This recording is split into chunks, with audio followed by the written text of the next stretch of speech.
Human rights is, geez, that's a good question. Human rights. Well, that's a tough one. Wow.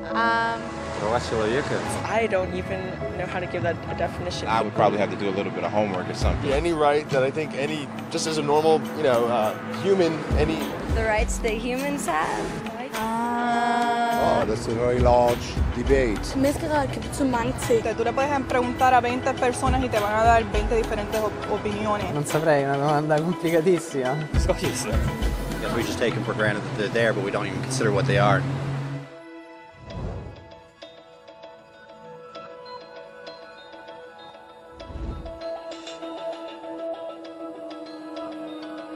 Human rights are the rights you have simply because you're human. It's how you instinctively expect and deserve to be treated as a person, like the right to live freely, to speak your mind, and to be treated as an equal. There are many kinds of rights. Most apply to a certain group. But human rights are the only ones that apply to absolutely everyone, everywhere. That means kids, old people, poor people, basketball players, garbage men, rappers, teachers, Africans, Indians, Albanians, Christians, Muslims, Kabbalists, atheists, your mom, your dad, your next door neighbor, and you all have the exact same human rights. In other words, they're universal. But the question remains, what are they? Name the human rights? What the human rights are? The right to live. Equality between all peoples. Right to religion, the right to... Is there supposed to be a list somewhere I should be aware of? According to the United Nations, there are a total of 30 human rights, which are usually lumped together and called simply human rights. They're all listed out in the Universal Declaration of Human Rights, which is the world's most widely accepted document on the subject. But it was a long time in coming. At first, there were no human rights. If you were in with the right crowd, you were safe. If you weren't, well, you weren't. But then a guy named Cyrus the Great decided to change all that. After conquering Babylon, he did something completely revolutionary. He announced that all slaves were free to go. He also said people had the freedom to choose their religion, no matter what crowd they were a part of. They documented his words on a clay tablet known as the Cyrus Cylinder. And just like that, human rights were born. The idea spread quickly to Greece, to India, and eventually to Rome.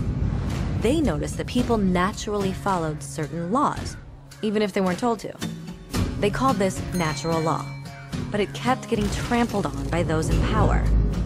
Not until 1,000 years later in England did they finally get a king to agree that no one can overrule the rights of the people, not even a king. People's rights were finally recognized, and they were now safe from those in power. Kind of.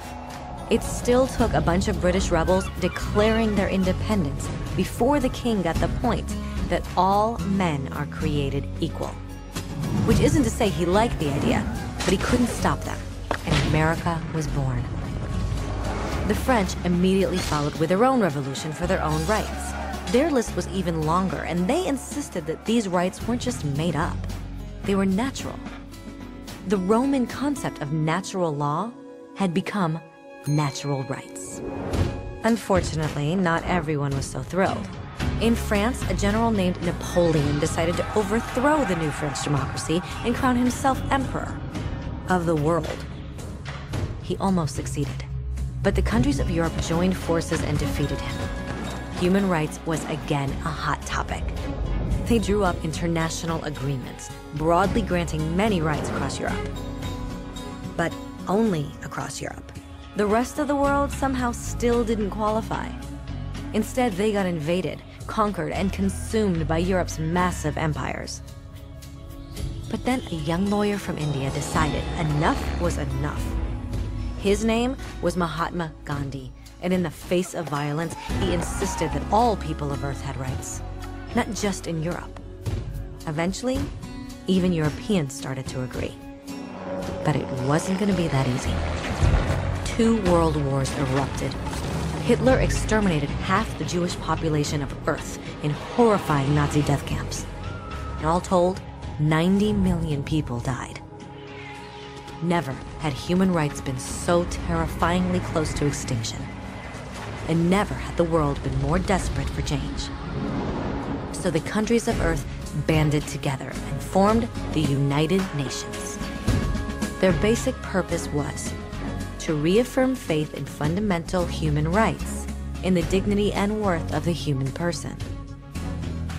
But what were human rights? Were they the proclamations of Cyrus, the natural laws of Rome, the declarations of France? Everyone seemed to have a slightly different idea of what human rights should be. But under the supervision of Eleanor Roosevelt, they finally agreed on a set of rights that applied to absolutely everyone. The Universal Declaration of Human Rights. The French concept of natural rights had finally become human rights. So, in summary, at first, only a few lucky people had any rights, until one of those guys decided, hey, other people should have some rights too, which was great, except not everyone agreed. And it only took a few thousand years of fighting and declarations and more fighting until everyone finally agreed that human rights should apply to everyone. And they all lived happily ever after. Except for one little problem. If people have the right to food and shelter, why are 16,000 children dying of starvation every day? 1 every 5 seconds. If people have freedom of speech, why are thousands in prison for speaking their minds? If people have the right to education, why are over 1 billion adults unable to read?